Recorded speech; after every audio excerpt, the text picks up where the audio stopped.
Assalamualaikum, terima kasih atas kesempatan yang diberikan kepada saya. Sebelumnya saya ingin mengucapkan terima kasih kepada Ibu Desiana Fidayanti MT yang sudah memberikan tugas besar kepada kami. Di sini saya akan menjelaskan soal nomor 1 mengenai topik yang telah diberikan oleh ketua kelas. Di sini saya mendapatkan materi mengenai siklus batuan dan penjelasan tanah dan batuan. Sebelumnya, perkenalkan nama saya Christophorus Lamikian dengan NIM 411-210-100-10049. Baik, kita lanjut ke materi. Pertama perlu kita ketahui apa itu batuan. Batuan adalah kumpulan dari mineral-mineral yang sudah dalam keadaan membeku dan keras. Batuan memiliki komposisi mineral, umur, warna, dan sifat fisik yang beraneka ragam. Sangat jarang batuan hanya terdiri dari satu jenis mineral. Namun pada umumnya batuan terdiri atas gabungan dua mineral atau bahkan lebih dengan komposisi tertentu. Siklus batuan. Perlu kita ketahui, magma merupakan asal mula dari terbentuknya semua batuan dan mineral. Suhu magma di bagian teratas antara 700 derajat Celcius sampai dengan 1200 derajat Celcius. Hal ini bisa diketahui bila terjadi letusan gunung berapi yang mengeluarkan lava yang berasal dari dalam litosfer. Magma bukan hanya berupa benda cair yang pijar yang ada di dalam tubuh bumi, tapi secara tidak langsung di dalam magma itu sendiri terjadi proses pencairan. Nah, dari proses pembekuan magma ada beberapa taraf, yaitu ada 3. Yang pertama adalah taraf magmatik atau parknesa, yang kedua taraf pneumatolitik dan magmatik, yang ketiga taraf hidrotermal. Berikut saya akan menjelaskan mengenai proses siklus batuan. Siklus yang pertama. Perlu kita ketahui semua batuan pada awalnya itu berasal dari magma. Magma merupakan batuan-batuan cair yang terletak di dalam dapur magma atau di bawah permukaan bumi. Kemudian magma akan mengalami proses yang dinamakan dengan pendinginan. Pendinginan ini terjadi di luar atau di dalam perut bumi.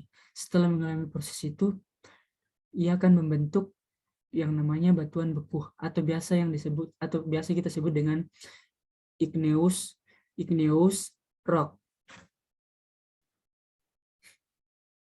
Batuan beku ini merupakan batuan yang terbentuk akibat magma yang berubah menjadi padat. Nah, pengertian secara jelasnya, batuan beku merupakan batuan yang terbentuk akibat magma yang berubah menjadi padat. Berdasarkan lokasi pembentukannya terbagi 3, yaitu batuan beku dalam, batuan beku gang atau korok, yang ketiga batuan beku luar. Yang pertama batuan beku dalam. Batuan beku dalam adalah batuan yang terbentuk di dalam proses bumi atau dapur magma gunung berapi. Memiliki kristal yang sempurna karena proses pendinginannya yang sangat lambat. Contohnya yaitu granit dan gabbro. Yang kedua adalah batuan beku gang atau korok. Batuan beku gang adalah batuan yang membeku di gang gunung berapi yang menghubungkan dapur magma dengan kawah gunung api atau permukaan bumi. Pada batuan gang ini, kristal terbentuk sangat kecil atau halus, contohnya granit porfir dan diorit porfir. Yang ketiga, batuan beku luar. Batuan beku luar adalah batuan yang beku di permukaan bumi, di mana ia akan terbentuk apabila gunung mengalami erupsi.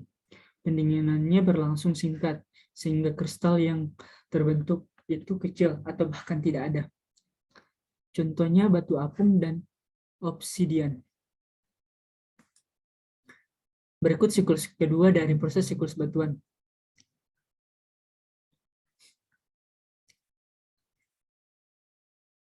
Dari batuan beku akan mengalami pengangkutan dan pengendapan.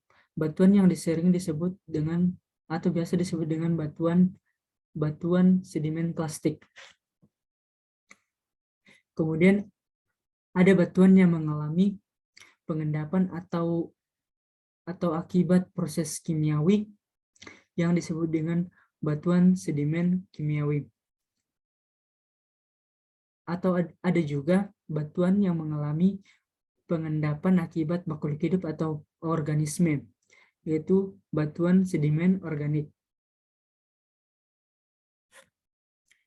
batuan sedimen kimiawi dan batuan sedimen organik ini tergolong jenis batuan non-klastik.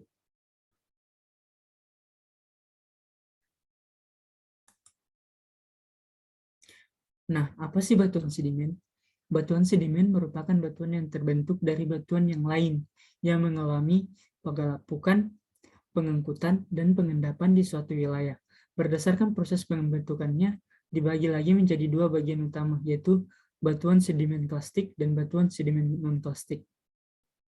Batuan sedimen klastik adalah batuan yang berasal dari pecahan batuan yang sudah ada atau murni dari batu yang sudah ada dan tidak mengalami perubahan secara kimiawi. Berarti bertolak belakang dengan batuan sedimen non-klastik, di mana batuan sedimen klastik ini terdiri dari proses kimiawi atau pelarutan proses kimiawi. Dari batuan sedimen klastik ini mengalami penggalapukan, contohnya batu pasir dan batu lanau. Yang kedua, batuan sedimen non-klastik. Batuan sedimen non-klastik merupakan batuan yang pembentukannya berasal dari proses kimiawi atau pelarutan. Batuan atau biasa disebut dengan batuan sedimen kimiawi. Biasanya disebabkan oleh air dan sisa-sisa organisme yang mengeras atau yang sering disebut dengan batuan sedimen organik. Contohnya batuan gemping.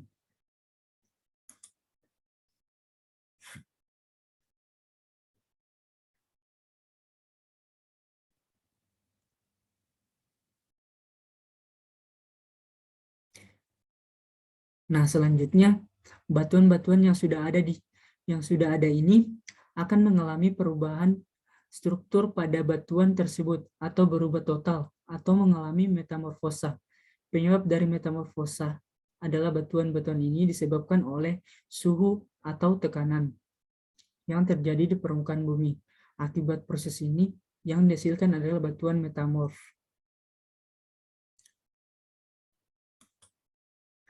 Apa sih batuan metamorf? Batuan metamorf adalah batuan yang terbentuk dari batuan lain, atau beku, sedimen, dan metamorf, yang mengalami perubahan struktur dan mineral batuan sebelumnya, atau berubah total. Batuan metamorf diberikan menjadi 3 jenis, yaitu batuan metamorf kontak, yang kedua batuan metamorf dinamo, yang ketiga pneutomalitik. Batuan metamorf kontak merupakan batuan yang terbentuk akibat kontak batuan dengan suhu tinggi. Umumnya karena letaknya yang dekat dengan magma, contohnya batu kapur. Yang kedua, batuan metamorf dinamo. Batuan ini merupakan batuan yang terbentuk akibat kena tekanan yang tinggi di dalam bumi, di dalam waktu lama dan layak terbentuk di daerah patahan, dan banyak terbentuk di daerah patahan. Contohnya, mudstone atau kapur berubah menjadi batu tulis. Yang ketiga, pneutomalitik. Batuan ini terbentuk akibat batuan kontak dengan gas magma. Contohnya batu topas.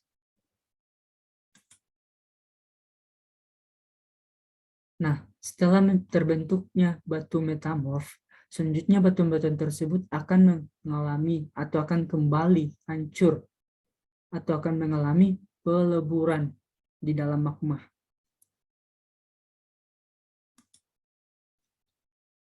Komponen penyusun tanah.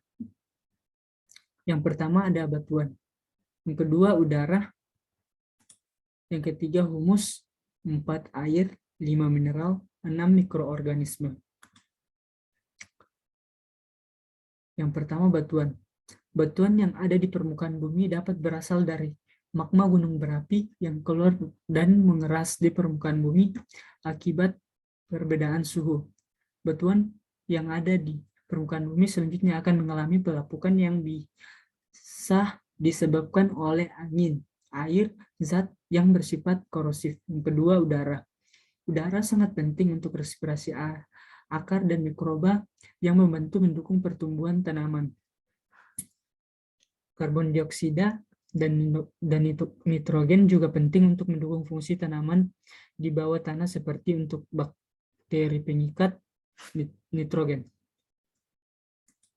Yang ketiga, humus. Humus adalah komponen yang ditemukan di tanah pada tingkat sekitar 1-5%. Humus berasal dari tumbuhan dan hewan yang mati. Dengan demikian, Humus memiliki kapasitas tinggi untuk menahan atau menyediakan unsur-unsur esensial dan air untuk pertumbuhan tanaman. Yang keempat, air. Air dapat membuat sekitar 2-50% dari volume tanah. Air berperan penting untuk mengangkut nutrisi ke tanaman dan organisme tanah yang sedang tumbuh dan untuk memfasilitasi dekomposisi biologis dan kimia. Mineral. Mineral merupakan komponen terbesar dari tanah. Mineral tanah terbagi dari dua jenis mineral. Yang pertama, mineral primer, biasanya ditemukan di pasir dan lanong. Mineral primer adalah bahan tanah yang mirip dengan bahan induk dari mana mereka terbentuk. Mineral primer ini berbentuk bulat atau tidak beraturan. Yang kedua, mineral sekunder. Di sisi lain, hasil dari pelapukan mineral primer yang melepaskan ion penting dan membentuk mineral lebih stabil seperti tanah liat. Yang keenam, mikroorganisme. Mikroorganisme adalah komponen terakhir dari tanah. Mikroorganisme mengkonsumsi bahan organik, air, dan udara untuk mendaur ulang bahan organik mentah menjadi humus yang kaya akan nutrisi tanaman yang tersedia. Berikutnya adalah pengelompokan tanah. Tanah organik didominasi oleh pelapukan residu atau sisa makhluk hidup, sedangkan tanah mineral didominasi oleh pelapukan batuan. Yang pertama itu tanah mineral. Tanah mineral pada awalnya terbentuk dari pelapukan batuan induk, sering disertai dengan pengendapan mineral oleh es, air, atau angin. Sebagian besar, diameternya kurang dari 2,0 mm. Biasanya ditemukan terendam dalam air selama kurang dari 30 hari sepanjang tahun. Tanah mineral mengandung kurang dari 20% karbon organik menurut baratnya. Pada tanah mineral, kedalaman tiap horizon diukur dari atas horizon pertama pada mineral. Yang kedua, tanah organik. Tanah organik adalah tanah yang dibuat oleh dekomposisi bahan tumbuhan dan hewan untuk menciptakan ekosistem yang kaya nutrisi dan mineral. Dengan mikroorganisme, tanah organik memberi makan dan menghirup kehidupan kembali ke dalam tanah.